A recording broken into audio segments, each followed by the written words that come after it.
Sawang-sawa na ang mundo sa walang habas na kayabangan ng China sa West Philippine Sea. Ilang taon nang nagtimpi ang Pilipinas at mga karatig bansa sa pang-aangkin, panlilinlang at pananakot ng Beijing sa ating karagatan. Subalit ngayong lumalabas ang balitang handang makialyado ang Israel upang tuldukan ang pagmamayabang ng China. Tila isang bagong yugto ng laban ang sumisilang. Ito ang isang matapang na komentaryo, direkta, agresibo at puno ng paninindigan kung bakit panahon ng tapusin ang pag-abuso ng China at paano maaaring pumaloob ang Israel sa labanang ito.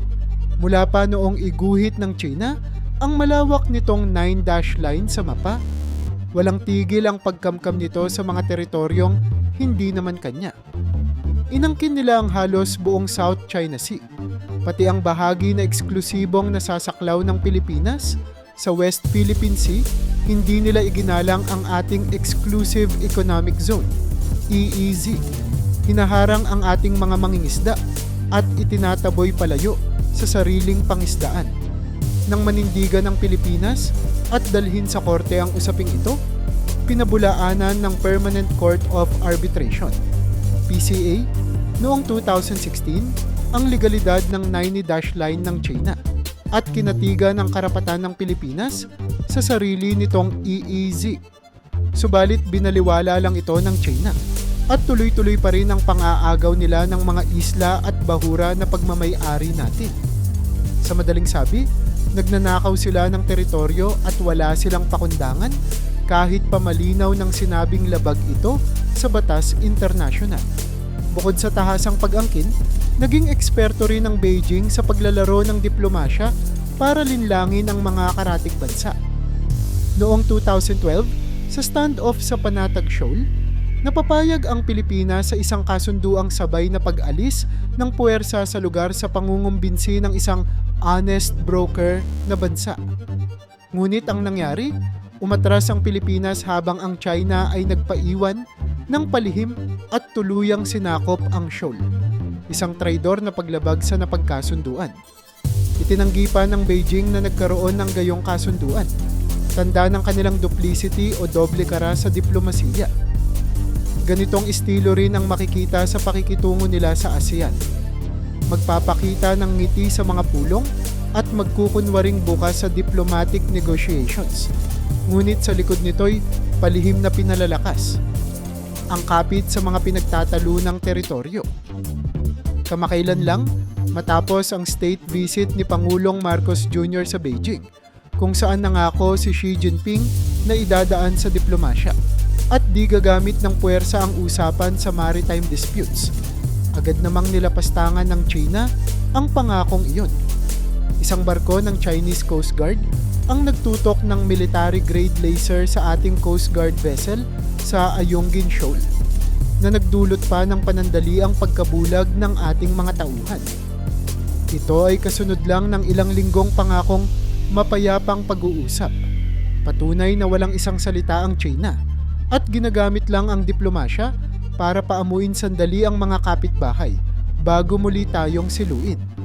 Kahit hindi lantara ng deklarasyon ng gyera, malinaw ang mga hakbang ng China na sumasakop sa ating teritoryo sa pamamagitan ng tinaguriang gray zone tactics.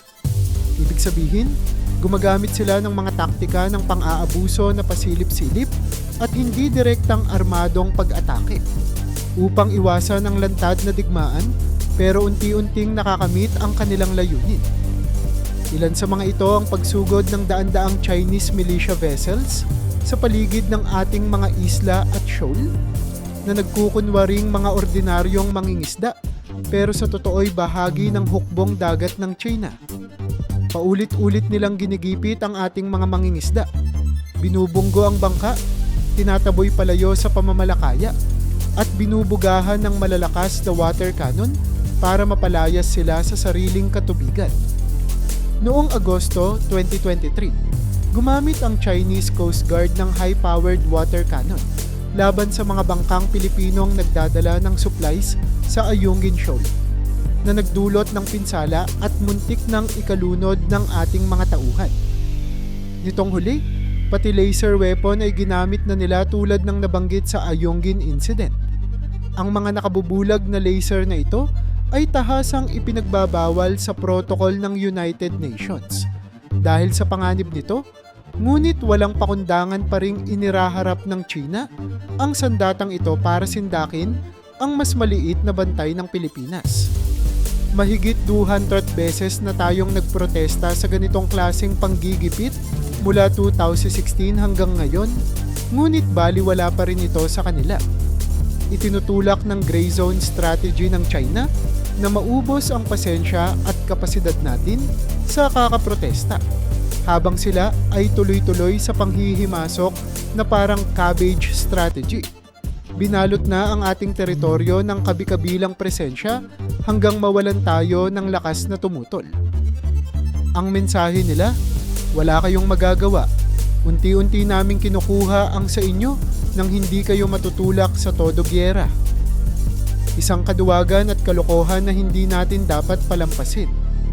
Nailatag na ng Pilipinas ang legal na basehan ng ating karapatan sa West Philippine Sea, ang arbitral ruling sa The Hague na nagpapatibay sa atin at nagbabawal sa labis-labis na pag-angkin ng China. Pero para sa China, ang batas internasyonal ay baliwala kung ito'y di papabor sa kanila. Hinimok ng buong mundo na sumunod ang Beijing sa desisyong ito ng PCA, subalit direkta itong tinanggihan ng China. Sa halip na igalang ang hatol, lalo pa nilang pinalakas ang kanilang presensya at kontrol sa pinag-aagawang mga bahagi ng karagatan. Dito makikita ang sukdulang kayabangan. Isang bansa na pipirma sa United Nations Convention on the Law of the Sea, UNCLOS, at makikinabang dito kapag sila ang may kailangan, ngunit wala raw bisa kapag sila naman ang napupuna.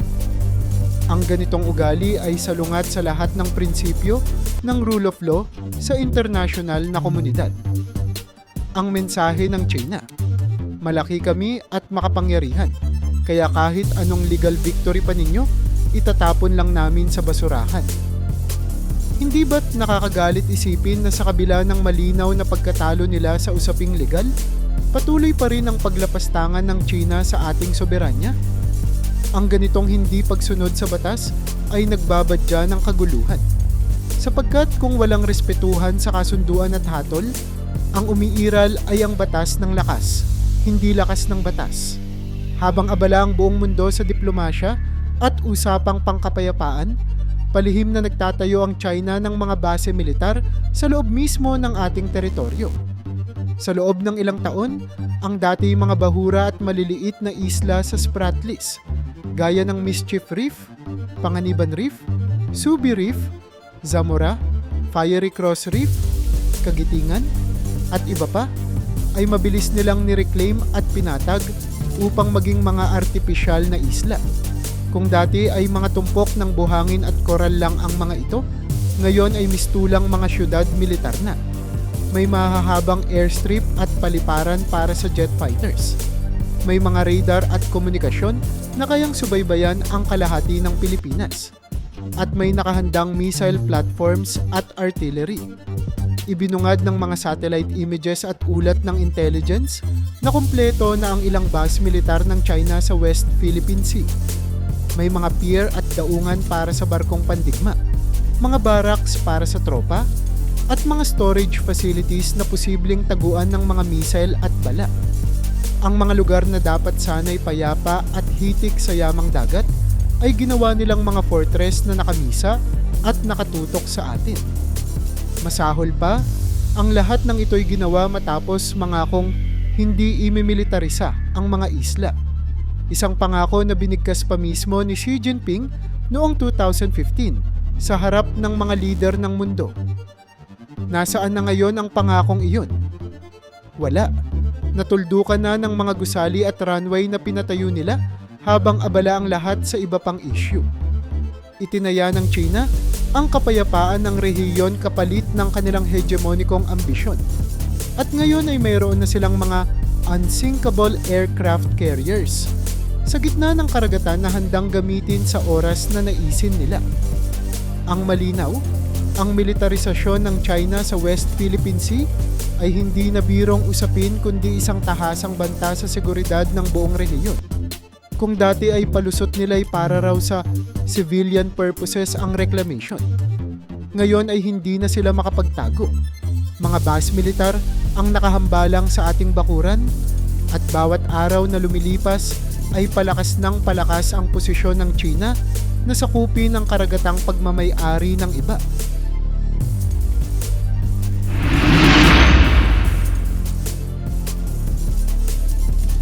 Sa gitna ng napipintong banggaan sa West Philippine Sea, isang di pangkaraniwang kakampi ang nakikitang posibleng pumaloob sa laban. Israel. Kilala ang Israel bilang isang maliit subalit makapangyarihang bansa pagdating sa teknolohiya at sandatahang lakas. Maraming nagtatanong, ano naman ang pakialam ng Israel sa sigalot ng West Philippine Sea? Sa unang tingin, malayo ang Israel. Nasa gitnang silangan, iba ang mga kinakaharap na kaaway. Pero huwag kalimutan, global ang interes ng Israel, lalo na pagdating sa geopolitics at seguridad. Una, kaalyado ng Israel ang Estados Unidos at karamihan ng mga demokrasya sa kanluran. Anumang bantang nagpapalakas sa kapangyarihan ng China ay didirekta o direktang sumasalungat sa interes ng Israel at ng mga kaalyado nito. Ayaw ng Israel na may isang hegemon na komunista na maghahari sa Asya, sapagkat maaapektuhan nito ang balanse ng kapangyarihan sa buong mundo. Balanse na mahalaga rin sa seguridad ng Israel. Ikalawa, ang Israel ay may ugnayang pang-ekonomiya sa rehiyong Indo-Pasipiko. Ang mga ruta ng kalakalan mula Europe patungong East Asia ay dumaraan sa mga karagatang ito. Hindi nais ng Israel na kontrolado ng isang agresibong China ang mga daan ng dagat na dinaraanan ng kalakal at enerhiya na mahalaga rin sa kanilang ekonomiya. Ikatlo, prinsipyo na rin ang nakataya. Bilang isang bansang dumaan din sa digmaan para sa kalayaan at teritoryo, alam ng Israel ang halaga ng paninindigan sa sariling lupa. Nakikita nila sa Pilipinas ang isang bansang inaapi ng mas malaki at mas malakas na kapitbahay. At natural lang na kumurot sa puso ng Israel ang ganitong sitwasyon dahil parang alaala ito ng sarili nilang pakikibaka noong nakaraan. Sa madaling sabi, may kontekstong moral at strategic ang interes ng Israel dito. Ang pagtulong sa maliit na bansang lumalaban para sa karapatan nito at ang pagpigil sa lumalawak na impluwensya ng isang bansang walang galang sa batas. Kung tutuusin, matagal na rin namang may ugnayang pangdepensa ang Pilipinas at Israel, bagamat hindi ito palaging napapabalita. Nitong mga nakaraang taon, bumibili ang Pilipinas ng mga kagamitang militar mula Israel upang palakasin ang kakayahang depensibo ng Armed Forces of the Philippines. Ilan sa mga halimbawa nito ang pagbili natin ng Shaldag-class fast patrol boats, mga anti-tank missiles, long-range artillery, at advanced radar systems na gawang Israel. Sa katunayan, kamakailan lamang ay napabalitang nagbigay ang Pilipinas ng isang wish list ng armas sa Israel, kasama rito ang iba't ibang klase ng misil at sensor technology, bilang paghahanda sa lumalalang tensyon laban sa China. Ibig sabihin, nakikita na ng Pilipinas ang Israel bilang mapagkakatiwalaang tagapagtustos ng mga modernong sandata na kakailanganin natin sa proteksyon ng ating teritoryo. Bukod sa bentahan ng armas, nandyan din ang usapin ng intelligence sharing. Ang Israel ay ekspertong bansa pagdating sa intelihensya. Subok na nila ito sa gitna ng napakaraming digmaan sa Middle East. Malaki ang maitutulong kung ang talas ng paningin at pandinig ng Mossad, Israel Intelligence Agency, ay maituon din kahit bahagya sa aktibidad ng China sa West Philippine Sea. Posibleng magbahagi ang Israel sa Pilipinas ng mga impormasyon tungkol sa galaw ng mga Chinese vessels, mga teknolohiyang ginagamit ng Beijing, at iba pang sensitive data na makatutulong upang makapanguna tayo sa bawat kilos ng kalaban. Ang pagsasanay militar ay isa pang aspeto. Hindi kaila na ang Israel ay bihasa sa estratehiya at taktika, lalo na sa depensa ng maliit na teritoryo laban sa mas malalaking kaaway. Maaari nilang ibahagi sa ating militar ang mga kaalamang ito. Halimbawa, kung paano epektibong gumamit ng drones at missile defense systems o ang swarm tactics na ginamit nila upang pabagsakin ang mga mas malalaking puwersa. Sa katunayan, nagsimula ng magsanay ang ilang unit ng AFP kasama ang IDF, Israel Defense Forces, sa larangan ng counter-terrorism nitong nakaraan. Bagaman laban niyon sa terorista, ang taktika at disiplina ay magagamit din sa pakikipagsagupa sa anumang mapanakop na puwersa. Isang posibleng alyansa sa teknolohiya at talino ang nabubuo sa pagitan ng Maynila at Jerusalem. At sa harap ng panggigipit ng China, ito ay napakahalagang bentahe para sa Pilipinas. Ang Israel, bagamat maliit ang teritoryo, ay isang bansa na halos walang tigil ang preparasyon sa digmaan dahil napapalibutan ito ng mga kaaway sa rehiyon nito. Dahil dito, nakalikha sila ng isang moderno at mabisang sandatahang lakas na laging handang tumugon sa anumang banta. Kung maglalaan ang Israel ng kahit bahagi lamang ng atensyon at suporta nito sa West Philippine Sea, tiyak na mababago ang laro. Halimbawa, maaari silang mag-deploy ng mga eksperto upang tulungan tayong pahusayin ang pagpapalakas ng ating Coast Guard at Navy sa harap ng maritime militia ng China. Ang kanilang karanasan sa pagharap sa mga banta sa karagatan, dahil kahit sila ay may sariling maritime concerns sa Mediterranean at Red Sea, ay magagamit upang gabayan ng Pilipinas sa pagbuo ng estratehiyang pangkaragatan. Maaring magdaos ng joint exercises ang Pilipinas at Israel sa karagatan, katulad ng ginagawa na natin kasama ang US at iba pang kaalyado. Sa ganitong pagsasanay, matututo ang ating mga kawal kung paano epektibong tumugon sa agresibong maneobra ng kalaban, tulad ng blockade tactics na ginagawa ng China sa Ayungin Shoal, sa pamamaraan na nasubukan na ng IDF sa kanilang mga laban. Sa larangan naman ng depensa sa himpapawid at dagat, malaki ang pakinabang natin sa mga kagamitang gaya ng radar at long-range missiles mula Israel. Kung dati ay limitado ang ating situational awareness sa West Philippine Sea, sa tulong ng mga Israeli-made surveillance equipment, mas malawak na ngayon ang ating naaabot at mas maaga nating namamalaya ng galaw ng kaaway. Ika nga, hindi madali gulatin ang isang bansang laging handa. At yan ang estado na nais nating marating. Ang Israel ang makatutulong sa atin upang marating ang estadong iyon, na ang Pilipinas ay hindi na basta-basta kayang sindakin dahil sa likod natin ay may teknolohiya at training na world class.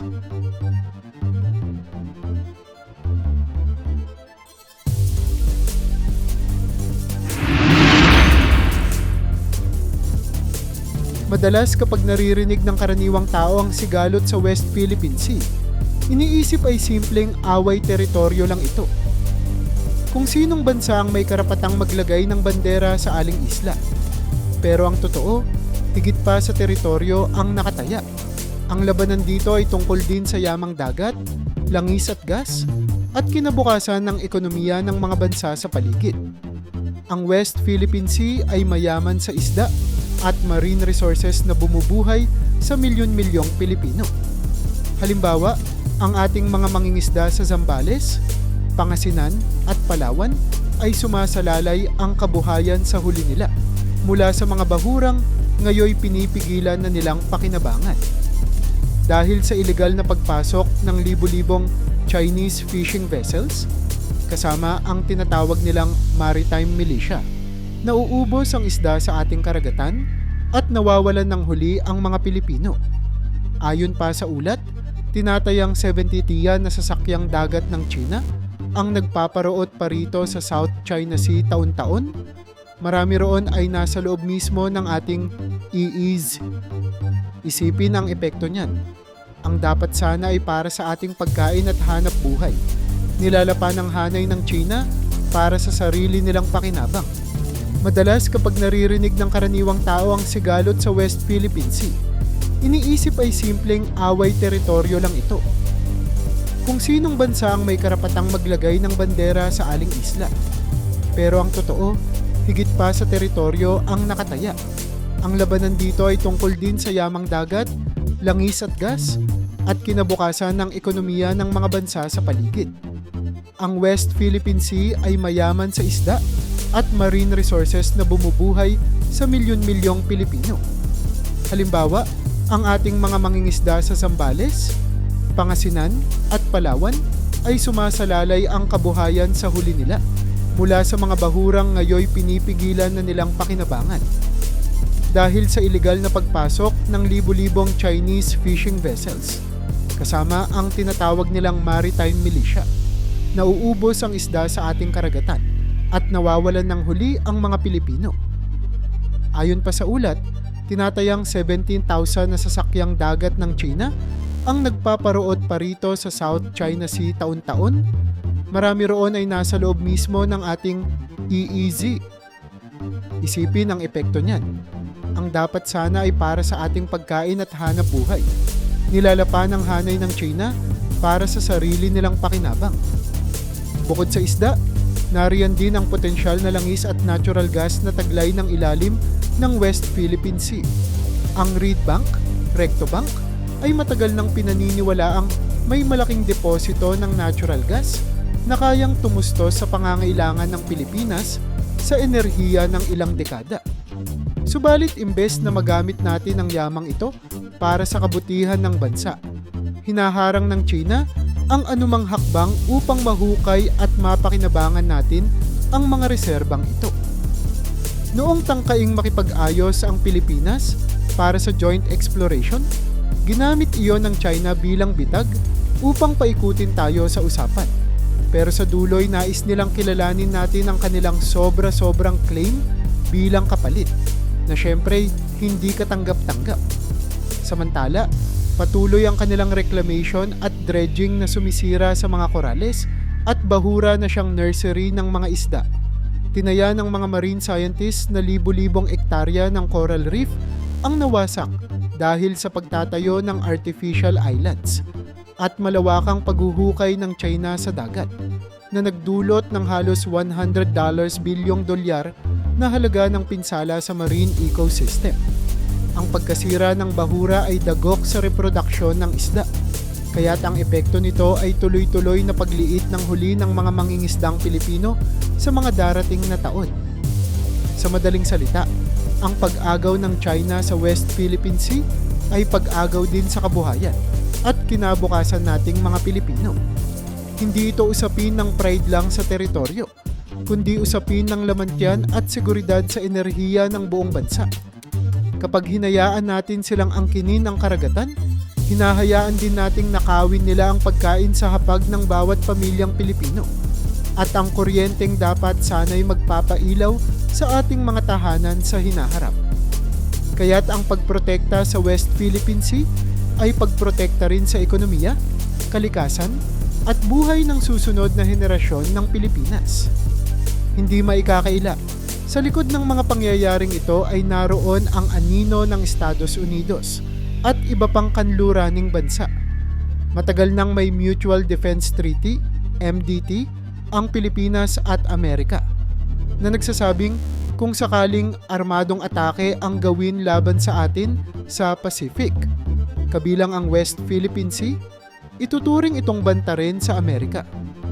Nitong Pebrero 2023, matapos ang laser incident sa Ayungin, muling nagbabala ang US Department of Defense na anumang armado o marahas na pag-atake sa mga barkong Pilipino ay magsasa-trigger sa obligasyon ng US sa MDT. Ibig sabihin, hindi mag-aatubili ang Amerika na tumulong militarily kung sa pilitan na. Bukod sa US, nandyan ang Japan, Australia, at mga bansa sa Europa na pawang nagsusumikap ring paigtingin ang presensya sa Indo-Pasipiko. Ang Japan ay direktang apektado dahil dumadaan ang kanilang oil imports sa South China Sea. Kaya nga't aktibo sila ngayon sa pakikipagsanay sa ating Navy at Coast Guard at nag-donate pa ng mga barko at radar sa atin. Ang Australia naman ay kaagad na pumapanig sa prinsipyo ng freedom of navigation. At minsan nang naglayag ang kanilang navy sa West Philippine Sea bilang pagpapakita na hindi sila natitinag sa pananakot ng China. Ang European Union at UK ay nagpadala na rin ng kanilang mga barko sa rehiyon bilang suporta sa international law kahit hindi sila direktang sangkot. Dagdag pa rito ang India na may sarili ring alitan sa China sa Himalayas ay unti-unti na ring nagpapakita ng interes sa West Philippine Sea. Nakipagsanib puwersa na ito sa ilang naval exercises kasama ang ASEAN. Sa kabuuan, makikita na maraming bansa ang hindi sang-ayon sa hambog na pag-angkin ng China kahit pa hindi sila kaagad lantad na nakikialam. Ang ilan sa kanila ay kumikilos sa anino o behind the scenes. Ang US, nagpo-provide ng intel at defense aid. Ang UK at France, nagbibigay ng diplomatic weight at occasional naval presence.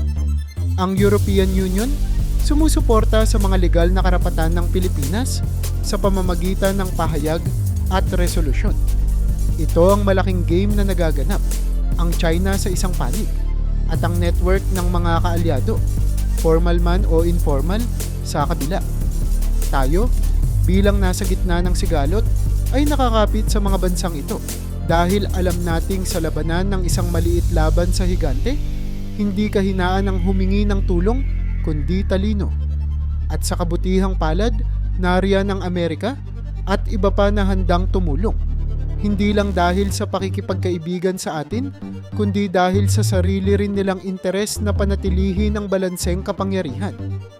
Sa realidad, ang pagtatanggol ng West Philippine Sea ay hindi lang tungkulin ng Pilipinas, kundi bahagi ng mas malawak na estratehiya ng mundo na pigilan ang anumang bansa. Sa kasong ito, China, nadiktahan ang kalakaran sa mga malayang karagatan. Kung susukati ng tapatan, ang China ay talagang isang dambuhalang puwersa. Hawak nito ang isa sa pinakamalaking hukbong dagat sa buong mundo ngayon. Sa bilang ng mga barko at istruktura, lampas na sila sa Estados Unidos. Mayroon silang mga aircraft carrier, destroyers, submarine, missile systems na kayang umabot sa libu-libong kilometro at milyon-milyong aktibong tauhan sa People's Liberation Army. Samantalang ang Pilipinas ay maliit na bansa na limitado ang armas at tauhan. Ngunit hindi tayo nag-iisa. Kung sakaling humantong sa tuluyang girian, nakatindig sa ating tabi ang pinagsamang lakas ng allies. Ang hukbong dagat ng Estados Unidos nasubok na sa karagatan ng Pasipiko. Ang teknolohiyang militar ng Japan na nangunguna sa anti-submarine at air defense. Ang karanasan ng Australia sa pakikidigma sa mga karagatang timog. At maging ang modernong kakayahan ng mga bansang tulad ng South Korea at India. Kung ang China ay Goliath, ang panig naman ng Pilipinas ay hindi si David na nag-iisa, kundi isang buong samahan ng mga David na handang magpatumba sa kanya kung kinakailangan. Siyempre, hindi biro pa rin ang magiging banggaan sakaling magkatotoo ang senaryong ito. May mga nuclear weapons ang China, bagamat di naman nila agad gagamitin iyon sa ganitong sigalot dahil magiging suicidal move iyon. Ngunit sa conventional warfare, ang mahalaga ay ang estratehiya at pagkakaisa ng puwersa. At dito nagkakaiba ang estilo ng bawat panig. Ang China ay sanay sa salami slicing strategy. Hati-hatiin ang kalaban, unti-unting agawin ang teritoryo habang maingat na iniiwasang mag-trigger ng collective defense ng allies. Nagtatayo sila ng base, nang haharas sila rito, konti doon. Sapat para makuha ang gusto, pero hindi sapat para mag-spark ng malaking gera. Umaasa sila na sa katagalan, mapapagod ang mga bansang tutol sa kanila at aatras na lang. Samantala, ang allies, Pilipinas kasama na, ay nagtataguyod ng rules-based international order bilang estratehiya. Ibig sabihin, ang ating panig ay gumagamit ng batas, diplomatikong pagkilos, at koalisyon bilang sandata. Imbes na dahasin agad ang China, na magbibigay sa kanila ng dahilan para makipagdigma.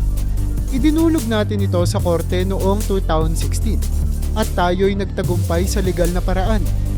Imbes na guluhin natin ng solo, kinuha natin ang suporta ng maraming bansa.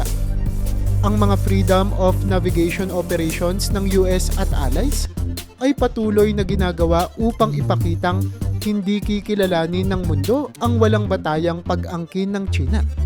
Sa paghahambing, ang lakas militar ng China ay malaki, pero ang pinagsamang lakas militar ng mga kaalyado ay mas malaki kung magsasama-sama. Ang China ay nag-iisa kung tutuusin, bukod sa iilang kakampi tulad ng Rusya na abala naman sa Europa. Samantalang ang Pilipinas ay may kaakibat na maraming bansa. Sa aspeto ng ekonomiya rin, maraming bansa ang maaaring magparusa sa China sakaling lumala ang sitwasyon. HAL sanctions. Bagay na takot ang Beijing na maranasan dahil nakasalalay ang kanilang yaman sa kalakalan sa labas. Kaya't sa tunay na labanan, hindi lang barilan ang usapan kundi pati ang ekonomikong pressure at diplomasya. Dito malakas ang panig ng allies. Ang China naman, sa kabila ng laki, ay maaring masilo sa sarili niyang kayabangan. Kung akala nila'y kaya nilang baliin ang lahat sa kanilang kagustuhan, maaring pagtulungan sila ng iba't ibang bansa hanggang sa sila ang malagay sa alanganin. Ang Pilipinas ay umaasa pa rin sa mapayapang solusyon hanggat maaari. Diplomasya at arbitrasyon ang unang barahan natin at defense cooperation ang ikalawa. Ang China ay gumagamit ng kombinasyon ng dahas at panloloko. Hard power sa anyo ng militarisasyon at harassments. At soft power cunning sa anyo ng propaganda at economic incentives. Tulad ng pangakong investments para subukang hatakin ang loob ng ilang opisyal o bansa. Sa ngayon, naglulunsad sila ng malawakang kampanya ng disinformation. Sinasabi sa kanilang state media na sila raw ang biktima, na ang Pilipinas at allies ang nanggugulo. Ginagamit din nila ang kanilang impluensya sa ilang politiko at negosyante sa rehiyon para ilabi na huwag pumalag sa China dahil sa takot na mawalan ng negosyo. Ang Amerika at mga kaalyado naman ay ibang approach. Deterrence ang kanilang mantra. Nagpapakita sila ng puwersa hindi para galitin ng China, kundi para hadlangan itong gumawa ng mas masahol na aksyon.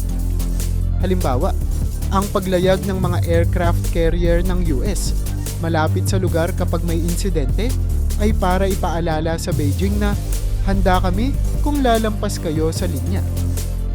Ang ASEAN, sa kabuuan, ay medyo hati. May ibang bansang takot sumalungat ng tuwiran sa China, tulad ng Cambodia o Laos na takaw sa investment ng China. Pero karamihan ay concerned din at tahimik na sumusuporta sa posisyon ng Pilipinas, tulad ng Vietnam, Indonesia, Malaysia na may sari-sariling alitan din sa Beijing.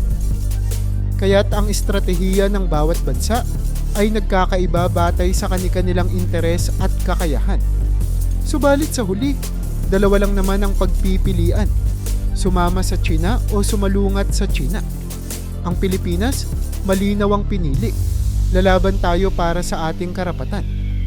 Ang Israel at iba pang kaalyado mukhang pumupwesto na rin para kontrahin ng China.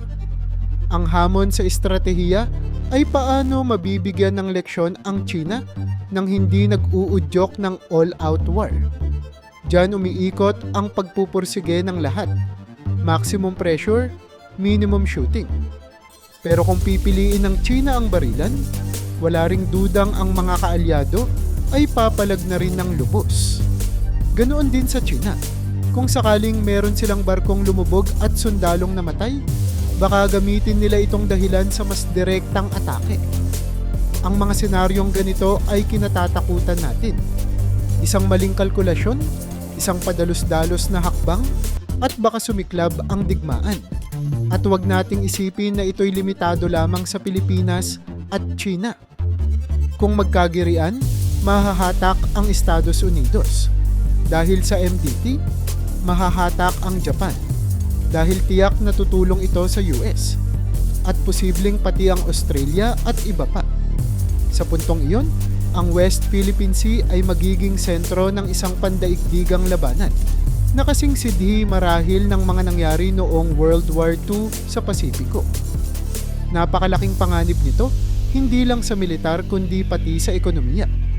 Ang mga shipping lanes ay posibleng maantala, ang kalakalan ay hihinto, at ang buong daigdig ay maaaring makaranas ng krisis. Kaya naman lahat ng responsible na bansa ngayon ay naglalakad sa manipis na linya. Pinipigilan ng China ng mariin, pero iniiwasan ang direktang aksyon na magdudulot ng total war. Subalit, tanungin natin, saan tayo dadalhin ng pagpapaubaya? Kung lagi tayong aatras dahil ayaw natin ng gulo, lalong lumalakas ang loob ng China na itulak tayo ng itulak. Baka sa bandang huli, ang digmaang iniiwasan natin ay hindi rin maiwasan dahil mismong ang agresyon ng China ang magdudulot nito. Ang kasaysayan ay puno ng aral. Kapag pinabayaan ng isang agresor na makuha ang gusto niya ng walang kapalit, lalo lang itong titindi hanggang sa sumabog ang sitwasyon. Ito ang dilemang kinakaharap natin ngayon sa West Philippine Sea.